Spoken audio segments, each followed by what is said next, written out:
pagtatawanan mo yung ibang tao just to make the audience laugh. Basang-basa si Johaira ng tubig. Like, basang-basa siya. Sabi ng mga tao, parang hindi naman tama because pamilya yung nanonood nung time show pagka, 'di ba? Pag sa tanghali. I mean, hindi naman siya matatanda lang ang nanonood, meron ding mga bata and they think na hindi karapat-dapat yung actions at hindi naging maganda yung, hindi naging maganda yung dating sa mga nanonood. So, kasama sa mga inireklamo, ang pagbuga or pagdura ni Vice ng tubig. So, yun yung sinasabi kong napanood ko. So, kasama yon.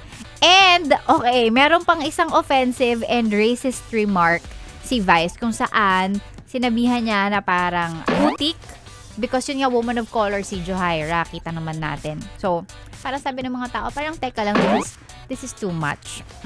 So, maraming regular viewers ang nadismaya at sinabing hindi na nakakatawa yung slapstick comedy, which I believe nung mga sinaunang panahon, ni Dolphy, Babalu, and yung mas luma pang mga komedyante. Ganyan sila magpatawa. I mean, hindi naman bago yun yung nakikita natin na mabubugahan ng tubig. Hindi siya bago. Well, I guess, depende lang din kasi siguro sa kung paano.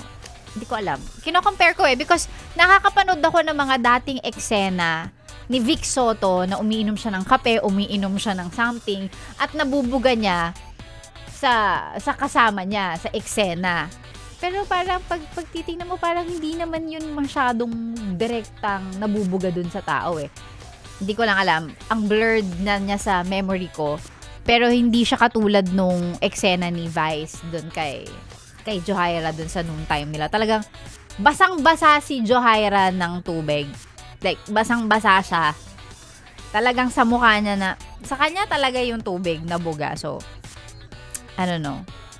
Mag-recap siguro tayo ng mga lumang eksena ng mga lumang komedyante na ginagawa yan. Kasi alam ko si Vic Soto ganun din siya Yung inom siya, tas may kausap siya, yung kape mabubuga niya kunwari dun sa katabi niya o sa kausap niya. Pag meron siyang dyaryo, irorolyo niya, pupukpukin niya yung kasama niya, papaluin niya, hampasin niya. May mga ganong eksena dati, but hindi ko alam.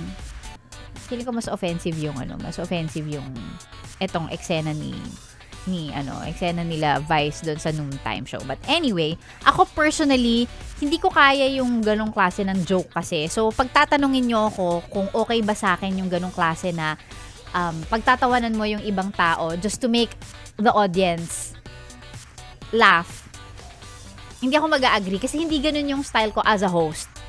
Ano pang ginagawa mo dito, ha? Sinasabi ko na nga ba Solid yes friend ka talaga. Dahil nandito ka na rin lang, sige na, Mag-like at mag-comment ka na. Mag-subscribe ka na rin at i-click ang notification bell. para mapasali ka sa mga kalokohan namin. Bawal na bawal mag-no dito, ha? Kasi yes to yes!